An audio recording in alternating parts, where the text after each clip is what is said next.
All right, welcome in. I'm with you early because it is a big NFL morning of news for the 49ers, possibly relating to the 49ers across both coasts. Two pieces of news dropped about a minute apart from each other, just at about 7 o'clock Pacific time. The big news league wide is that the Jets have fired their head coach, Robert Saleh, who previously was the 49ers defensive coordinator. And I joked on Twitter, absolutely no 49ers fans are going to ask me about Robert Saleh and a potential return to San Francisco. I don't see that happening. Nobody's going to ask me. Joking, sarcasm. But the 49ers have also signed a kicker to replace Jake Moody, and it's somebody who's actually already been with the team but just for 5 days before the 2023 season, and that is Matthew Wright. Second player in the 49ers locker room with an aerospace engineering background.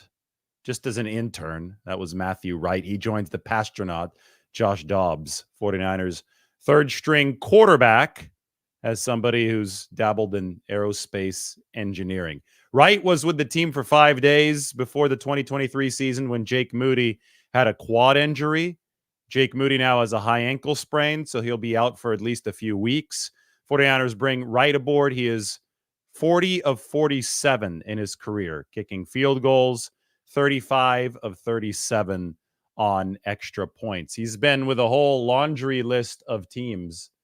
I could read through some of Matthew Wright's teams for you because it's definitely not a list that I have memorized. A lot of off-season rosters up until he's also been with the Chiefs. In 2022, he's wearing a Chiefs uniform on his Wikipedia page. But the Steelers in 2019, the Steelers again in 2020 after a stint with the Tampa Bay Vipers, who obviously are or were not an NFL team. That was an XFL team in 2020. The Lions in 2021, Jacksonville in 2021, Kansas City, as I mentioned, in 2022, the Steelers again in 22, the Chiefs again in 22, the Panthers in 2023, the 49ers for 5 days in 2023, the Falcons in 2023, the Patriots in 2023. This is a lot of teams in 2023. The Panthers in 2023, and the Pittsburgh Steelers in 2024. You can see why Kyle Shanahan the other day said that kickers are like independent contractors. This guy is moving around from job to job 5 days at a time. In 2023 alone, Matthew Wright was with 5 teams, including the 49ers. Obviously, some short stints during the regular season. He was only with one team, though, on the 53-man roster, and that was the Carolina Panthers. That was the last team of which he was a 53-man roster member before he just signed with the 49ers. So they have a kicker. He's obviously going to be in uniform on the active roster this Thursday when San Francisco plays the Seattle Seahawks. Moving on to the news that I'm sure that literally everybody wants to ask about. The Jets have fired Robert Saleh. They didn't have a good year last season, but Aaron Rodgers got hurt just a few plays in. So the natural inclination and decision was to keep Robert Saleh to see how things would go with Rodgers back.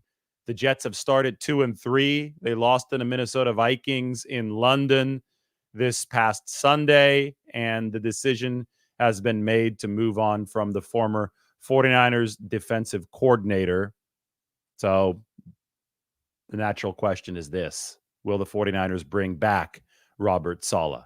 It's such an interesting crossroads right now. I've never encountered a situation like this where the 49ers were obviously on the market for a defensive coordinator this past offseason. They were interested in Jeff Ulbrich, who is going to be the interim head coach in New York now that Robert Saleh is gone. But Ulbrich was under contract with the Jets, and there was no reason for Robert Saleh and that organization to let him go to the 49ers. San Francisco would have had to trade it for him, and obviously they didn't deem that worth it. I don't know even what the cost would have been. But Ulbrich was somebody that the 49ers had in mind for their defensive coordinator vacancy after they fired Steve Wilkes. They ended up hiring from within and promoting Nick Sorensen to defensive coordinator. Brandon Staley is also in the building. He has coordinator and head coaching experience, but he is an assistant head coach for the 49ers. So just the fact that the 49ers were on the market for a defensive coordinator not that long ago makes the timing of Robert Saleh's firing extremely interesting.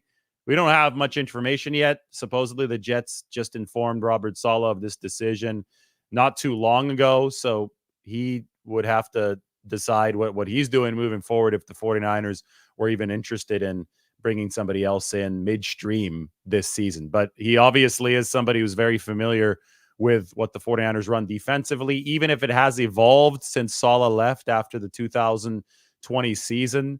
The 49ers still structurally are who they were at the start of this entire journey. And it's that Seattle style cover 3 defense, 4-3. They implemented the wide 9, which didn't start with Robert Saleh in 2019. That started when the 49ers brought Chris Kasarik in after the 17 and 18 seasons and brought a bunch of edge rushers. I think that Robert Saleh's most impressive accomplishment as the 49ers defensive coordinator happened in 2020 when they lost Nick Bosa and a ton of other guys, a super injured team, but he still had them finish number 6 in EPA per play defensively. So he was still able to field a top 6 defense despite the fact that the 49ers did not have real firepower down the stretch in 2020. In 2019, they had a wild amount of firepower. In 2019, they had Dee Ford healthy and Nick Bosa as a rookie. I mean, that was a breath of fresh air for the 49ers, roaring off the edge. They had Buckner and Eric Armstead in the middle. That was what we called the gold rush. Fred Warner, second-year player, really emerging into his own. They saw the end of Richard Sherman's prime in 2019 at the cornerback position. I mean, Salah had a lot of talent, and he definitely made the most of it in that 2019 season as the 49ers headed to the Super Bowl. But what ended up truly getting him the head coaching job, the promotion up the coaching ranks to the New York Jets, I think was what he did in 2020 when he didn't have as much to work with the 49ers, and he was still able to keep that EPA ranking at number 6. So right now it's a question, and it's a question that's fair to ask. Salah, Mike looked up the contract. He signed a 5-year contract with the Jets right after he left the 49ers in 2020. So that was in January 2021. 5-year contract would obviously last to 2026. These contracts are guaranteed for coaches, so they get paid out through the end of their contracts. But if a coach takes a job elsewhere, there typically is offset language in that deal to where the Jets wouldn't know as much money if somebody else starts paying Robert Saleh, which could theoretically, I don't know what exactly the offset language here would be, but it could help an acquiring team, potentially, the 49ers in this instance, could help an acquiring team with the bill on Robert Saleh because they would know that the Jets are already paying most of this guy's salary. You typically see some of this offset language happen with players. I think it was Russell Wilson. Yeah, he went to Pittsburgh, right? Denver paying most of his salary because it was guaranteed.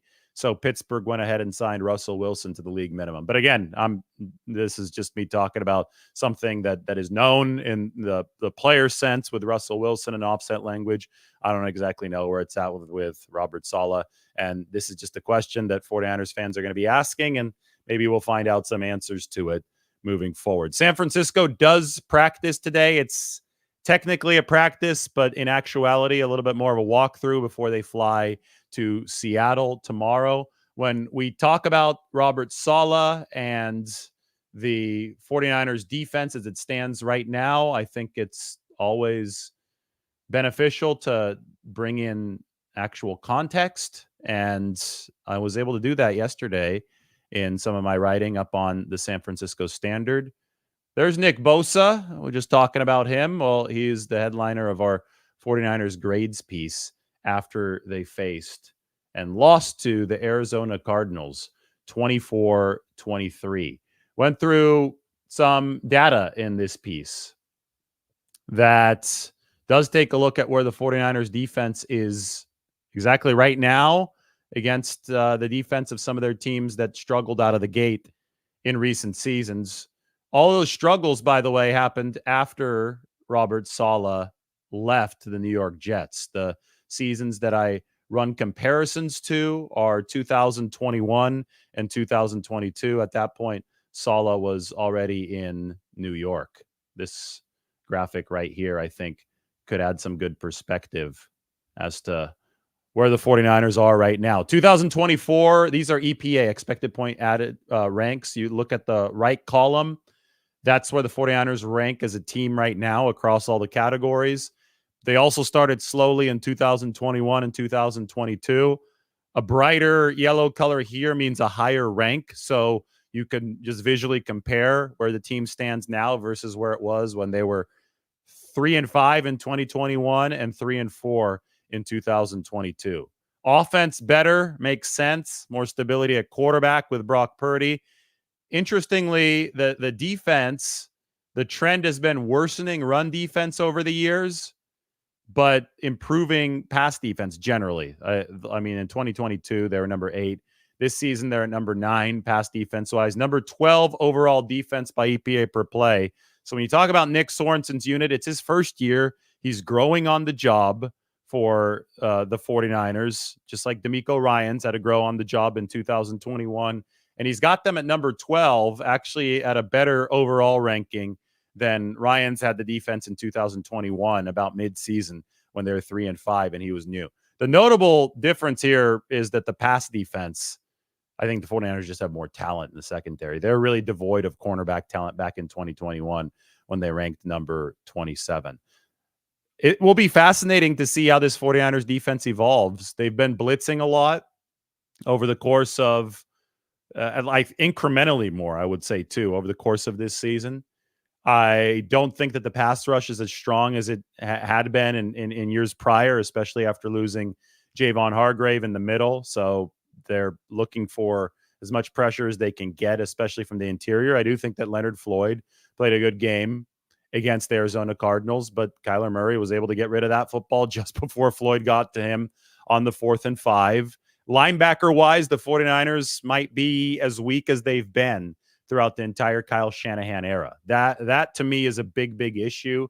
And anytime that you're running a wide 9, I mean, in the modern era, the 49ers philosophically committed to this too when they first started this journey in 2017 with Kyle Shanahan and Robert Saleh as the defensive coordinator. But when the 49ers saw the way that the league was going and they drew up their plan that this is who we're going to be, they said we need linebackers who can move fast from sideline to sideline. So you saw them obviously draft Fred Warner in 2018 in the 3rd round, but they also went after a lot of ex-college safeties, ex-defensive backs. And I think Warner also falls into that bucket. He was playing a DB-like position at BYU. And they moved him to linebacker because they said, we need guys who can cover and we need guys who can run. Dre Greenlaw was actually the fastest player on Arkansas's defense by the GPS chips that they put into players' shoulder pads. The issue, though, is that Dre Greenlaw tore his Achilles during the Super Bowl last year as he was running out onto the field following a series break. So the 49ers have been really, really hamstrung at the linebacker position since then. They're hoping that Dre is able to come back around mid-season this year, but nothing's confirmed there. And even when he does come back, you don't know exactly what kind of speed he's going to be at. An Achilles injury is super tough to return from at 100%, especially at that linebacker position.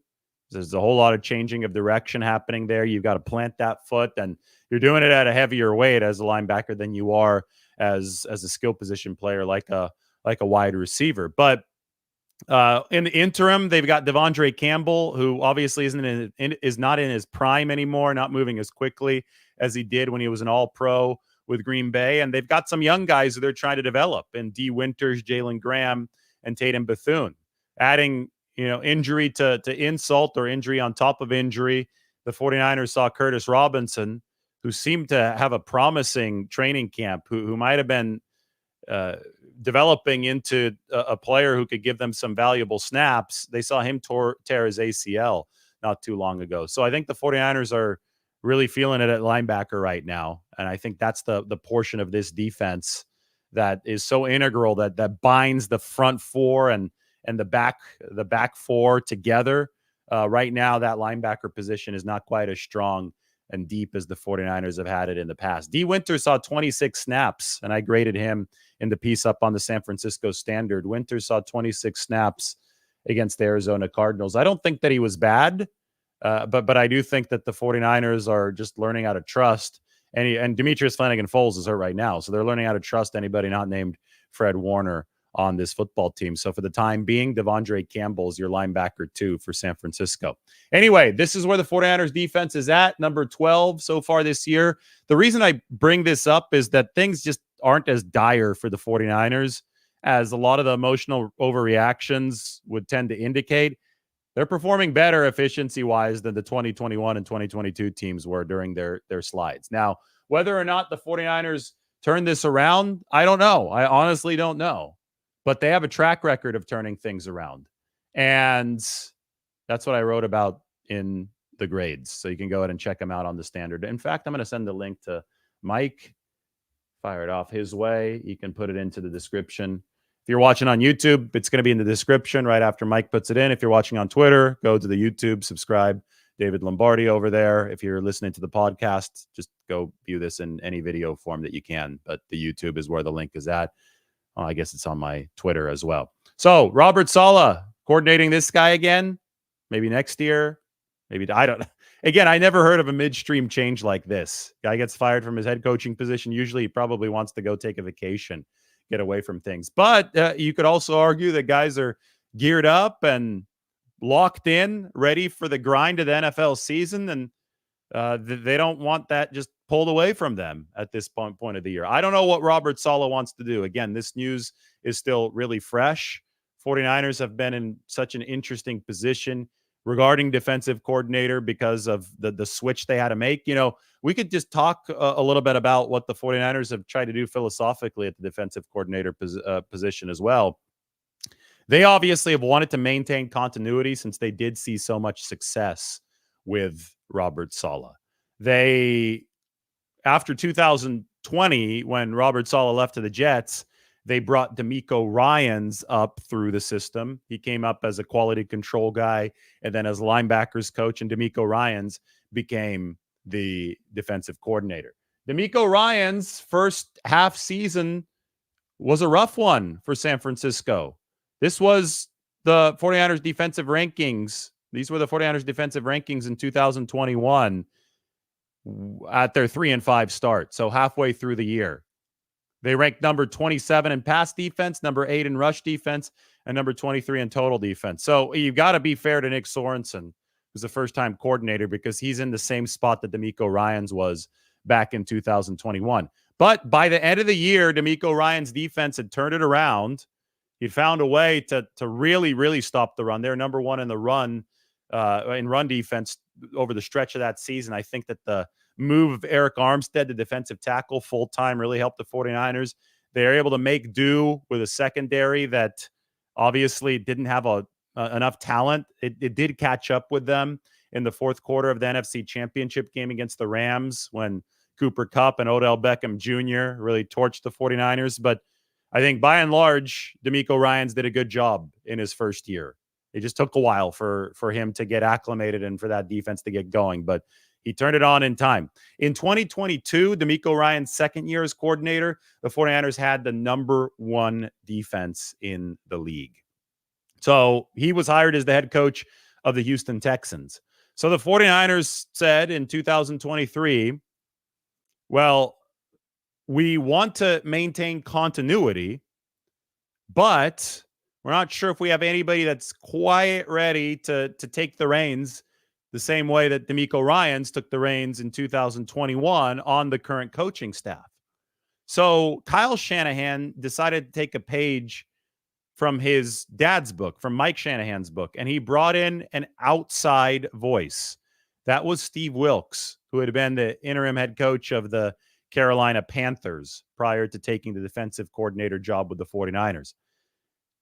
Kyle drew on Mike's experience. In 1992, the 49ers had hired Mike Shanahan to be their offensive coordinator, and he was new to the whole Walsh-Seifert tree.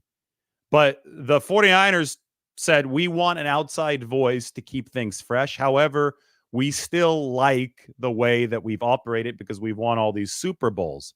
So they encouraged Mike Shanahan to move across country away from his family over the course of the offseason and immerse himself in the 49ers system so that he would know it like the back of his hand. He'd watch all this tape, and then he'd be ready to implement his new ideas as offensive coordinator with what the 49ers were already running against the backbone, against the structure of what the 49ers were already running.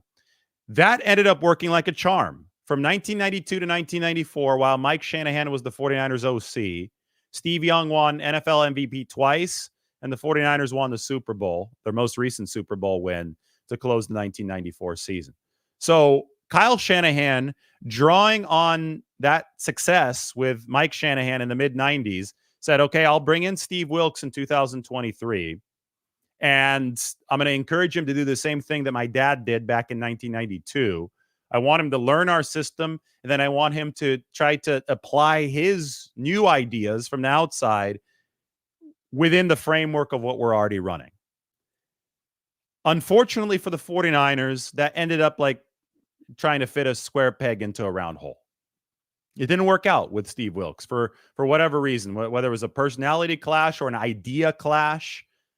They respected Steve Wilks, but they could not get it done when it truly mattered. I mean, you saw the defense last year. There was a disjointedness between rush and coverage.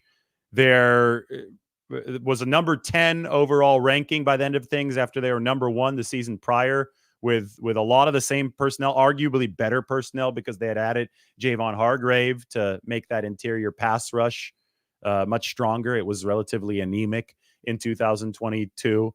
There was the whole cover zero with 17 seconds left call controversy against the Minnesota Vikings around week 6, maybe week 7. Yeah, that was week 7. That was Monday Night Football.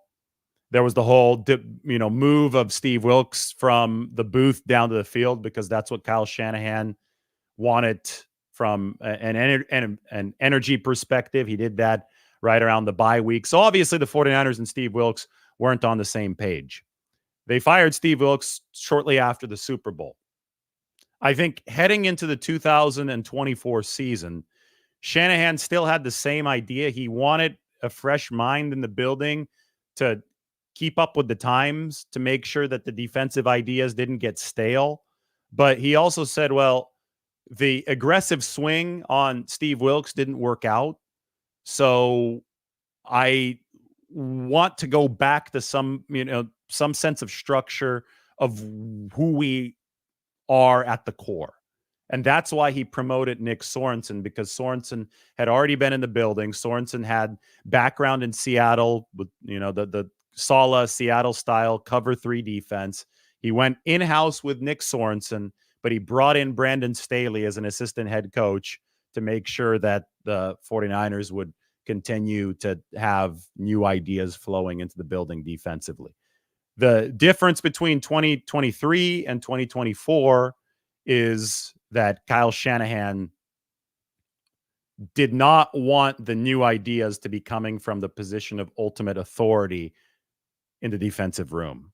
And that was Steve Wilks' defensive coordinator. So instead of having the new ideas coming from the defensive coordinator, they're now coming from somebody that doesn't rank as high as the defensive coordinator and assistant head coach in Brandon Staley, but Shanahan is still trying to get that same dynamic. Is it working? I think it's too early to tell. Anybody who's trying to make sweeping conclusions on the 49ers based off of 5 games just quite simply doesn't know what they're talking about. This is not how the NFL works. Whenever you do have a coaching change, you do have to give it some time. And I will say that The number 12 ranking here, it's better than it was a couple weeks ago. They were number 24 early on, so it's still really fungible at this point. The game against the Cardinals was an interesting one to me that I definitely won't read too much into because of the weather, because of the triple digits that obviously wore down the 49ers run defense. You look at the fact that their offense also overexposed their defense.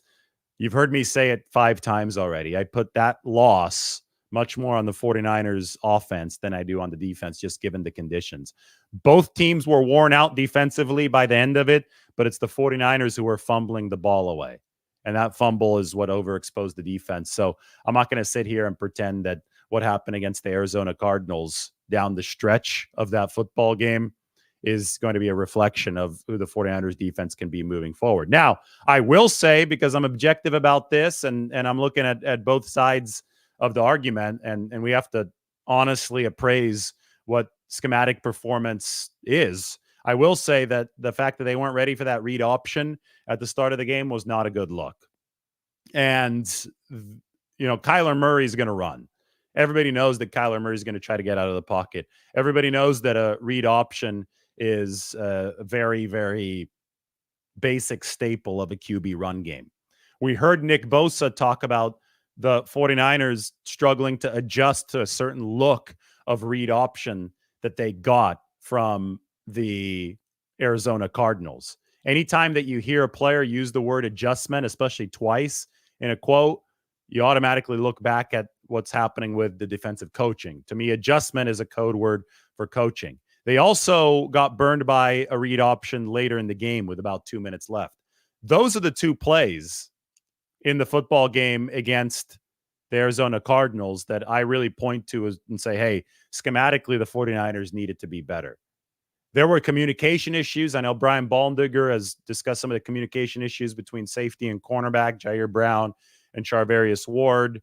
There obviously were the fatigue issues with the run defense when James Conner averaged 5.9 per carry in the fourth quarter after he only had 9 rushing yards in the first half. But when you play the Cardinals and you think about Kyler Murray and you think about somebody running the football, you point at the read option and the failure to defend that, I think, as issue number 1. Let's go back to that Nick Bosa quote. By the way, those of you just joining, busy morning of news. The 49ers are signing Matthew Wright to replace Jake Moody. That is the kicker, Matthew Wright, who was with the 49ers for 5 days but didn't kick for them when Moody had a quad injury his rookie season. That was last September.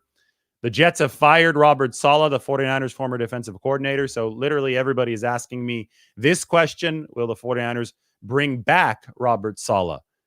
This is a massive NFL 49ers update on this morning, and I'm going to open up our 49ers grades from the other day and then go to my article from the other day and find that Nick Bosa quote.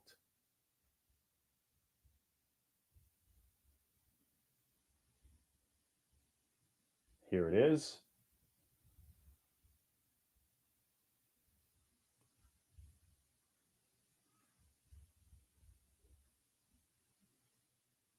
So Bosa said they were giving us a different look on the zone read. In all our losses, the preparation we've had is great, but teams are doing things a little differently, and we just need to adjust a little better.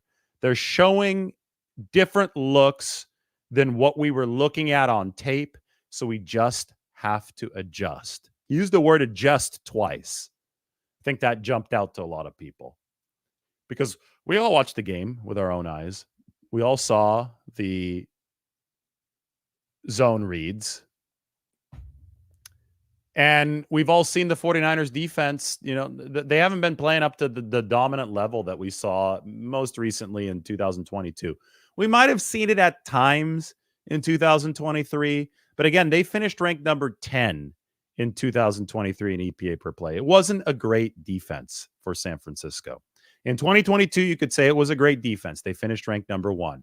In 2021, no, I wouldn't say it was a great defense. They didn't have the cornerbacks to make it a great defense, but they found a way to cobble things together and deliver in some of the biggest moments, including against the Packers in the divisional playoff round, against Aaron Rodgers and Devontae Adams in the snow.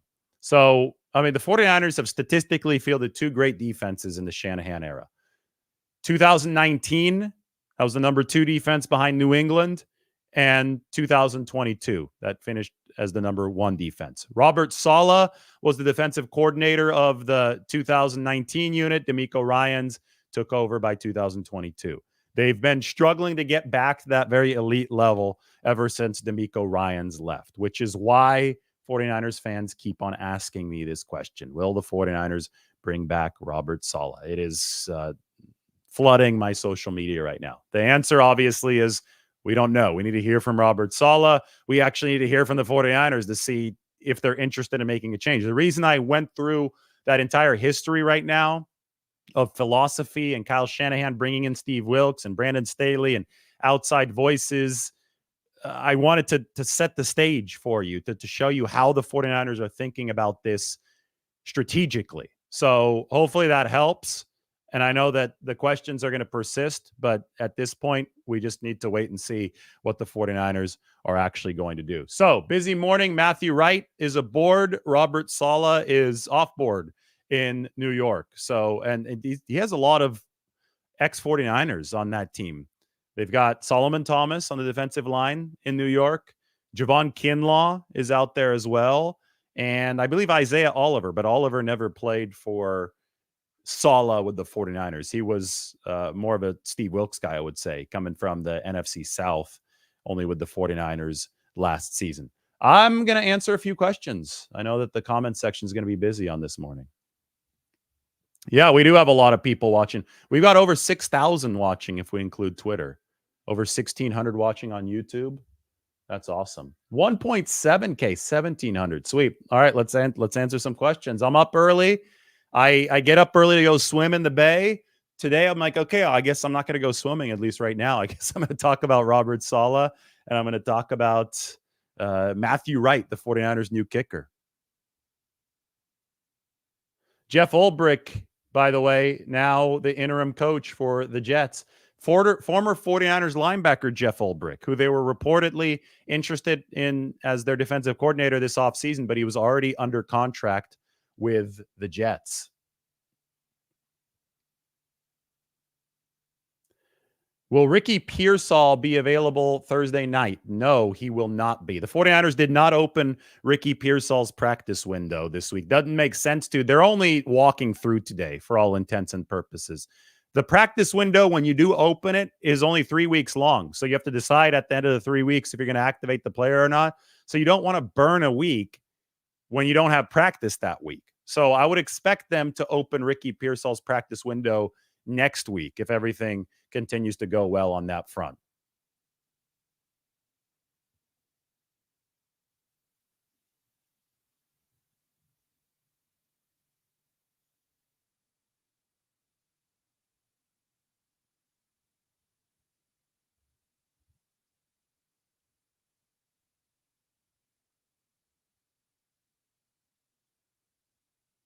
All right, let's ask some good questions. I'm just going through some of these right now.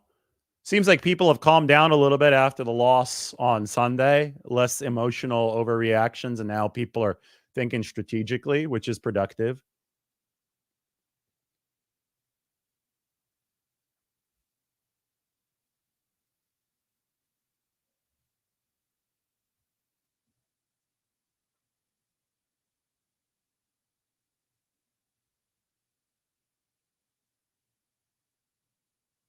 People asking, how would it look contract-wise if the 49ers did it? I don't know. We don't have access to Robert Saleh's contract. It's not publicly available information. I did talk about this a few minutes ago. He's under contract or was under contract with the Jets through 2026. If that's guaranteed money, which it typically is for coaches, that means there's probably offset language to where if he gets another job, because the Jets are still paying him right now, that other job would offset some of the money that New York owes Robert Saleh. Theoretically, that can help a team that brings and employs Robert Saleh because they wouldn't have to pay him as much. It's similar to Russell Wilson with the Pittsburgh Steelers, who are paying him the league minimum since the Denver Broncos are paying him the vast majority of his income right now. But we're not privy to some of these details. So that's just me talking about how contracts typically work. Have to really preface that. I'm not saying that I'm on the inside of how this contract works. At this point, we don't even know if this is something that the 49ers are interested in doing, a midstream switch in the 2024 season. I do know that the fans are very interested in this, which is why we're talking about it right now.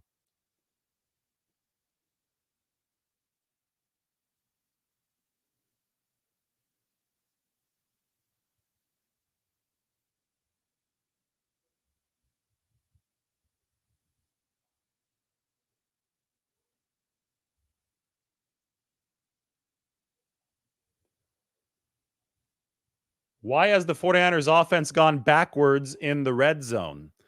Well, we got a couple issues here. They're not running the ball well in the red zone. They're not running the ball all too efficiently on the aggregate.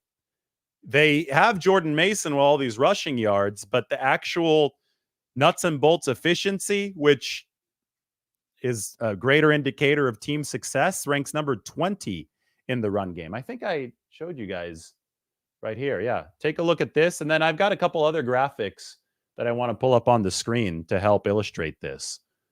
But the 49ers rank number 20 in rush offense EPA so far this year. Obviously not helped by the fact that Jordan Mason fumbled so close to the end zone. That's the kind of failure that will put a beating on your expected points added per play. Ben Baldwin had a couple really good charts this morning that I think illustrate some of what the 49ers are dealing with on offense and with the run game in particular and how that applies to the red zone. This is going to be an overall offensive look, but let's get this out for you. This is from Ben Baldwin, called himself Computer Cowboy on Twitter. So first we have this, which is early down pass rate. So I want to show you where the 49ers are. This is how often teams pass versus run on early downs. The 49ers run the ball more often on early downs than all but 3 teams. This has also been the case in the red zone. The people who are saying that the 49ers aren't running a lot really don't know what they're talking about, because the data says otherwise. Especially in the red zone, you have a lot of first down runs for the 49ers. The problem is the 49ers are not efficient with those first down runs.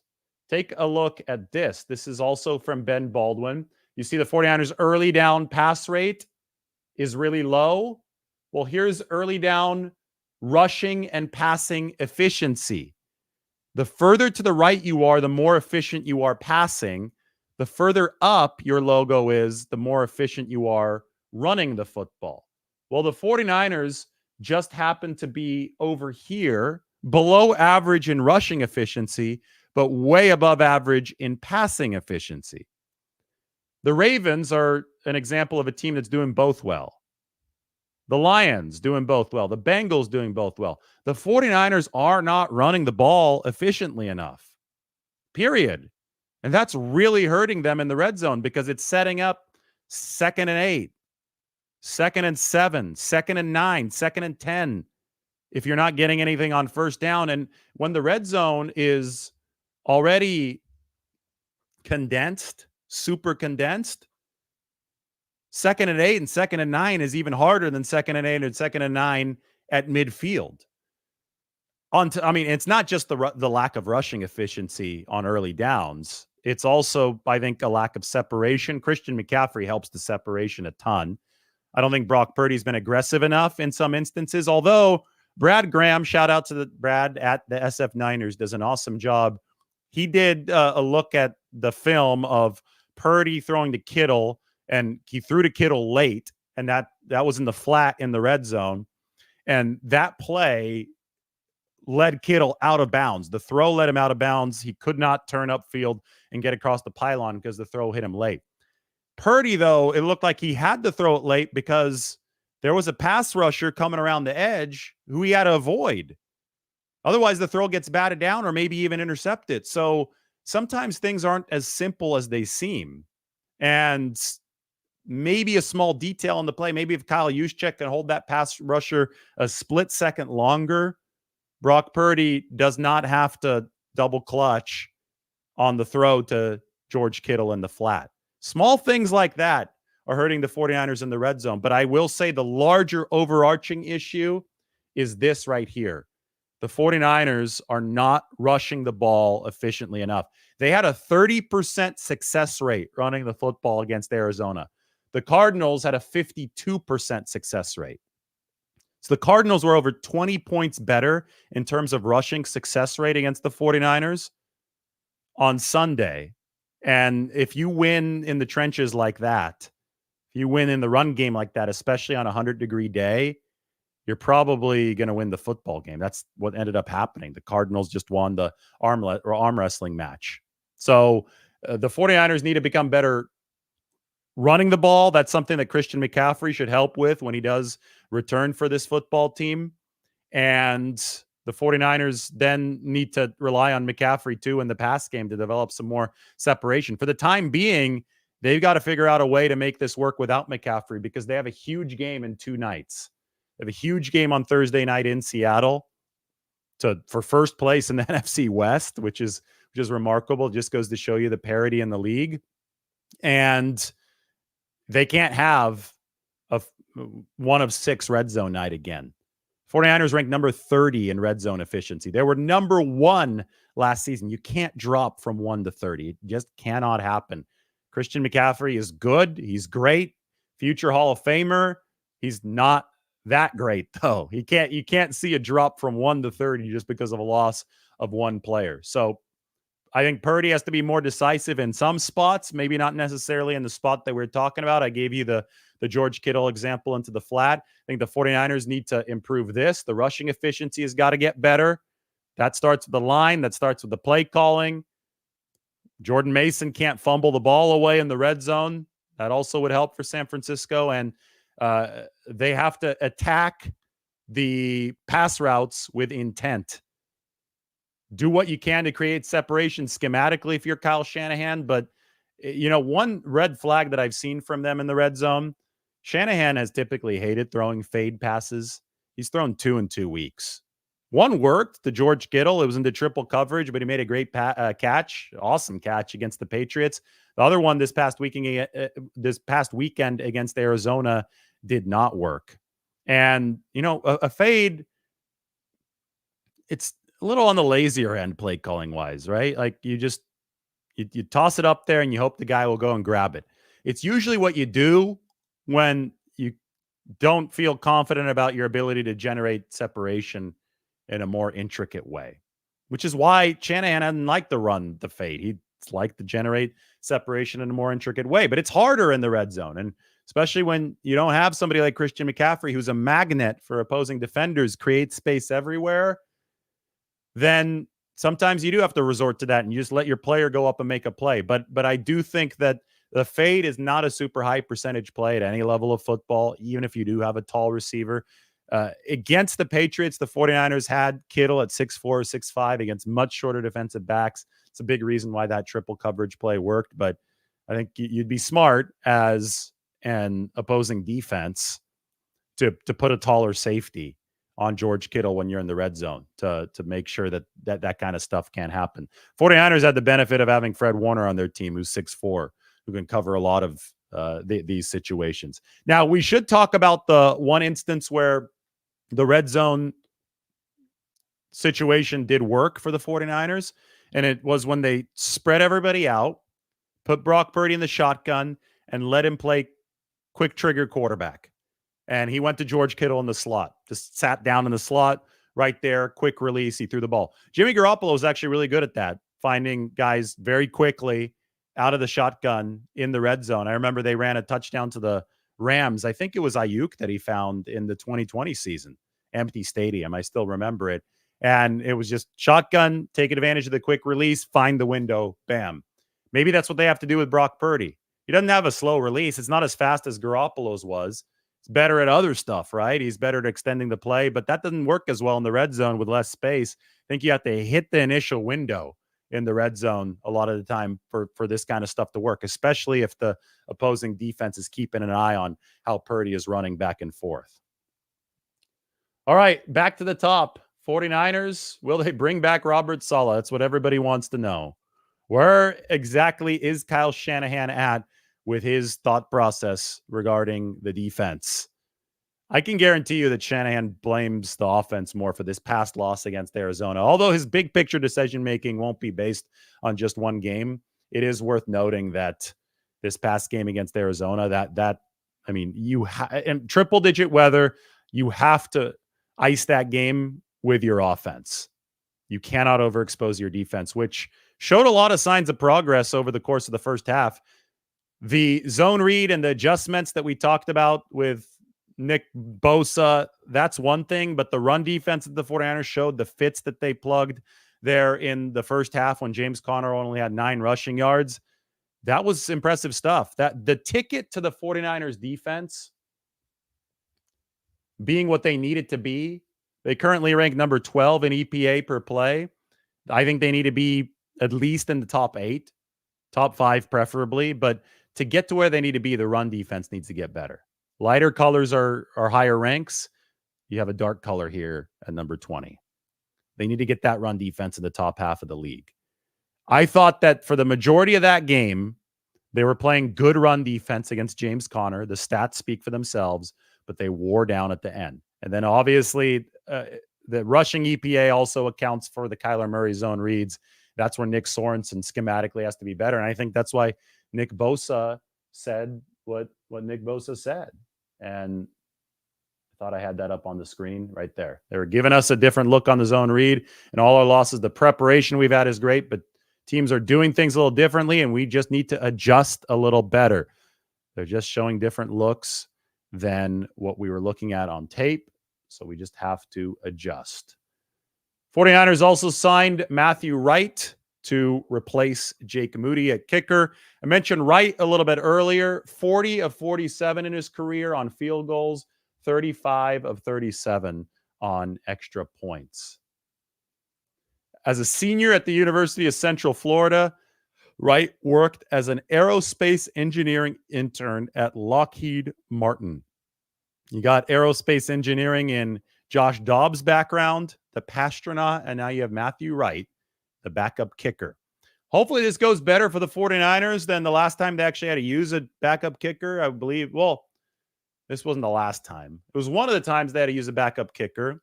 Chase McLaughlin in 2019 against Seattle kicked one into the tunnel. It was a potential overtime winner to keep the 49ers undefeated against the Seahawks in 2019. He literally yanked it and it went into the tunnel. It turned into a viral video. But Chase McLaughlin had the last laugh, turned into a productive NFL kicker. You know, they also had a backup kicker in Joey Sly. Remember the really buff guy? He was the buffest kicker you'll ever see. That was the 49ers backup kicker, I believe, in 2020. Joey Sly is now the Patriots kicker, and he booted a 63-yarder against the 49ers in week 3? Yeah, that was week 3. So these guys, no, that was week 4. I'm already losing track of time. So being a backup kicker for the 49ers has proven to be a fruitful path. These guys have typically turned around and gone on to establish themselves at other spots in the NFL. So maybe this is a good opportunity for Matthew Wright. He's been a journeyman so far. Again, 40 of 47 kicks. It's not the greatest percentage, but let's see where it's at. If you can be above 80% in this league, you're going to have a job. Matthew Wright's at 85% in his NFL career, so he now has a job. If he can show some sustained success over the time that Jake Moody is out with the high ankle sprain, you might see Matthew Wright get a full-time job somewhere next year. That's the goal. He's still young. He's been with so many teams, but he's not an old kicker. I'm going to look up Matthew Wright's age here. 28 years old. So he still has plenty of time, especially at that kicker position. I mean, Robbie Gould kicked to about age 40. So a lot of seasons ahead for Matthew Wright if he can continue kicking at an 85% clip. 49ers brought in 4 kickers for tryouts on Monday, and Matthew Wright is the winner of that tryout. How about some more questions? We've hit 7,000 of you are watching. That's pretty cool. As I predicted, absolutely no questions have been asked about Robert Saleh. Crazy.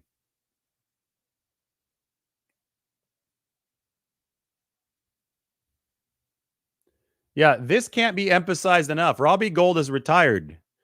Robbie Gould is now the head coach at Rolling Meadows High School, which is the alma mater of Jimmy Garoppolo. It's right over there by O'Hare Airport in Chicago, suburban Chicago. So Robbie officially retired last December, and now he's a high school head coach. And I think somebody commented the other day, yeah, his team beat my team. So he's having some success, at least, as the head coach of Rolling Meadows High School. No, the 49ers did not call Jose Cortez. If you know, you know. And if you know, you're probably traumatized, you're scarred from that. That was many, many years ago. They did not call Jose Cortez, who came out of the XFL, right? The original iteration of the XFL.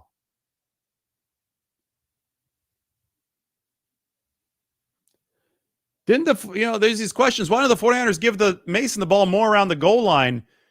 The last time they were around the goal line, Mason had the ball and he was fumbling it. That's what I don't get. Again, I show the rushing efficiency. It's bad for the 49ers. They rank number 20. The passing efficiency has been so much better. They obviously need more bang for their buck as far as rushing production when they're near the goal line, because when they're handing off, they're not getting what they need, and they're getting negative plays. I mean, there was that fumble, and then we have questions after the game. Why don't they give Mason the ball more? Well, I think they would be giving Mason the ball more if the results near the goal line were what they wanted them to be, but they haven't been. They have not been rushing efficiently enough in the red zone, and that includes the fumble that was the biggest negative play in the 49ers game against the Cardinals.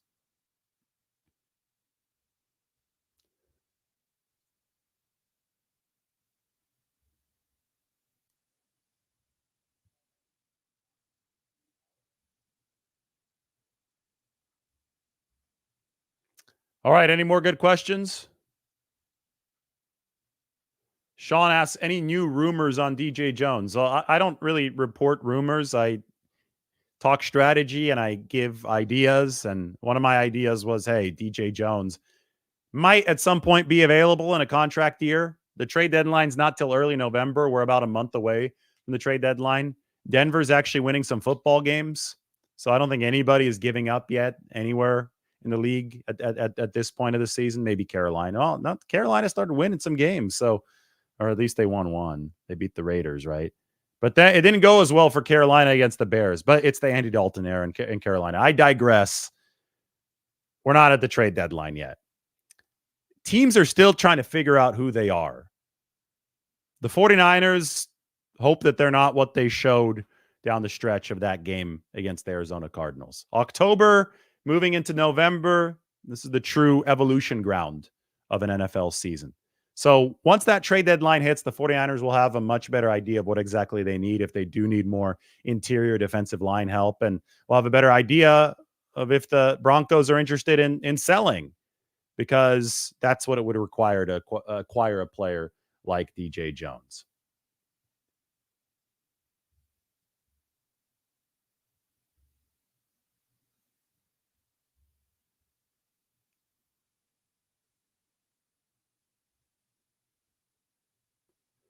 So I see a lot of this. They need to hire Robert Saleh and sign David Bakhtiari. Do you even know if David Bakhtiari is still good? I mean, the last few years of David Bakhtiari have just been injury issues. So just because a guy has a name, just because he was good at one point, doesn't mean that he'll fit the 49ers and be good now. I'd really caution against just tossing around names and thinking that they would improve the 49ers situation. All right, so the 49ers signed Matthew Wright to replace Moody. The Jets fired Robert Saleh. The question of the day is, will the 49ers bring back Salah? Be down at the facility today to find some more clues to see what the 49ers are thinking. The 49ers were interested in Jeff Ulbrich, who is now the Jets' interim assistant head coach. He was a 49ers linebacker back in the day. I think he overlapped with Jose Cortez on the team. So that brings everything full circle, doesn't it? We'll see how Matthew Wright does. 85% kicker over a small sample size, 47 career kicks, but he is now a 49er. That's a big NFL 49ers update, a big morning of news.